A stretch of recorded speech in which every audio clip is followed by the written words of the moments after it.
D'être voilé, donc c'est-à-dire que dans votre vie quotidienne, quand vous étiez marié, vous étiez voilé. À quel moment s'est produit la bascule, j'ai envie de dire, où votre mari, salafiste, vous a obligé à porter le niqab? Ah bah ça a été tout de suite en fait. Moi j'ai porté le voile en avril, donc je lui ai dit parce que quand je l'ai vu, moi je l'ai vu 2 fois cet homme-là et je lui ai dit que je ne voulais pas me marier parce que lui. En fait, ce sont ces filles qui ont organisé un rendez-vous parce qu'elles m'ont dit à partir du moment où tu portes le voile, il faut absolument te marier. Moi, j'ai dit que je ne voulais pas me marier, donc elles ont organisé un rendez-vous avec cet homme. Je ne savais pas ce que c'était le salafisme.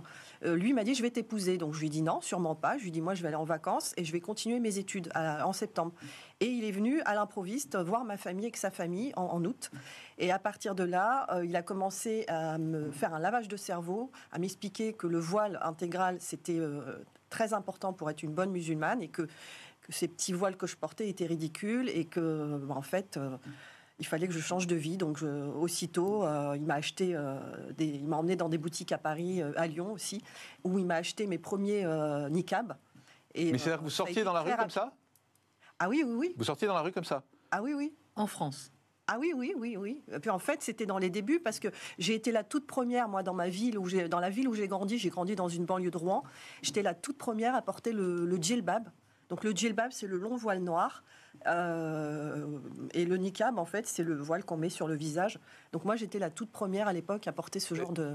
Et vous étiez dans quel état d'esprit? Vous étiez contente à ce moment-là parce que vous aviez eu ce lavage de cerveau? En fait, ça vous faisait plaisir à ce moment-là? Bah, en fait, j'étais chamboulée. Moi, il m'a fait vraiment un lavage de cerveau. Oui. Donc, il m'a expliqué que si je faisais pas ça, j'irais en enfer. Que les femmes, qu'il fallait imiter le comportement des femmes du prophète qui portaient cette tenue, et que le vrai islam, c'était le salafisme, cette doctrine qui vient d'Arabie Saoudite. Et donc, c'était l'époque où ça commençait à émerger, en fait. Mais il n'y avait pas que la tenue, en fait. Je suppose que dans la vie quotidienne aussi, vous ne pouviez plus écouter de musique. Enfin, il y avait tout un rythme, des règles de vie qui vous étaient imposées. En fait, dès le départ, il m'a jeté tous mes livres d'étudiante à la poubelle, mes livres de philosophie. J'avais également d'autres livres sur l'islam. Il m'a dit que c'était des conneries. Il les a jetés à la poubelle. Il a dit que le vrai islam, c'était uniquement le salafisme. Ensuite, il m'a interdit de parler français à la maison. Il m'a interdit d'écouter de la musique, il m'a interdit de regarder la télé, je n'avais pas le droit de sortir toute seule. J'étais très surveillée par sa famille.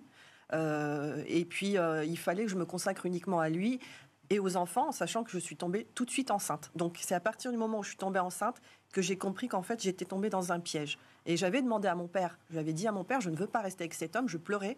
Il m'a dit, non, non, ma fille, tu dois rester avec lui, c'est ton mari maintenant, je ne peux rien faire pour toi. Vous avez combien d'enfants avec lui? 3.